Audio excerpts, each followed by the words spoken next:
આ તરફ સોમનાથમાં ડેમોલેશન મુદ્દે એમએલએની તંત્રને ચીમકી। ધારાસભ્ય વિમલ ચુડાસમા નાના ધંધાર્થીની વહારે આવ્યા। જબરજસ્તીથી ડેમોલેશન કરનારને રિવર્સમાં નાખીશ, રિવર્સમાં ન નાખું તો મારું નામ વિમલ ચુડાસમા નહીં।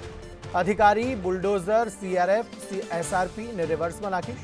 ગઈકાલે 144થી વધુ લારી ગલ્લા અને પાથરણા દૂર કરાયા હતા।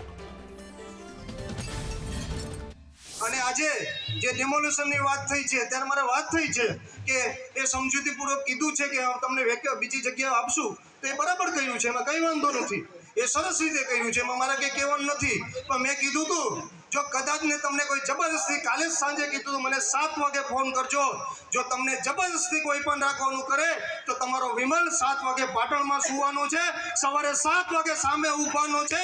જે અધિકારી હોય, જે એના બુલડોઝરો હોય અને જે પણ સીઆરએફ હોય કે એસઆરપી હોય એને એકવાર રિવર્સમાં ન મોકલું તો મારું નામ વિમલ નહીં, એ ચોક્કસ રીતે કહી શકીશ।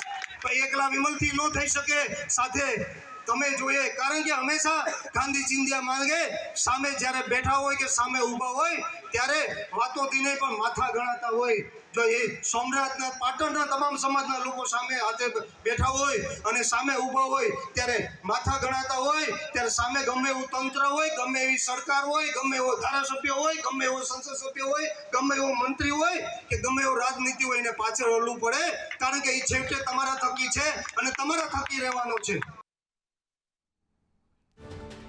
ગઈકાલે 144થી વધુ લારી ગલ્લા અને પાથરણા અહીં દૂર કરવામાં આવ્યા હતા, જેને પગલે ધારાસભ્ય લોકોની વહારે અને નાના ધંધાર્થીઓની વહારે આવેલા જોવા મળ્યા। તેમણે કહ્યું વૈકલ્પિક જગ્યા ન અપાય, તેઓ ધંધાર્થીઓ, જે નાના ધંધાર્થીઓ છે તેમની સાથે છે।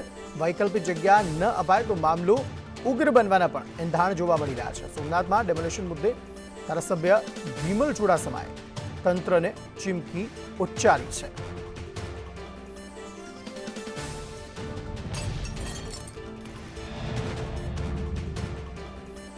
તેમણે કહ્યું કે જબરજસ્તીથી ડેમોલેશન કરનારને રિવર્સમાં નાખી દેશે, રિવર્સમાં ન નાખું તો મારું નામ વિમલ ચુડાસમા નહીં, તેવું પણ તેમણે જણાવ્યું હતું।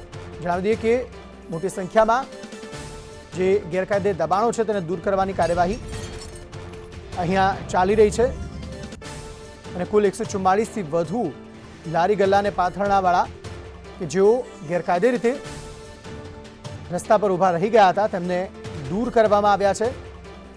જો કે તેમને વૈકલ્પિક જગ્યા અપાશે તેવી પણ વાત કરવામાં આવી છે।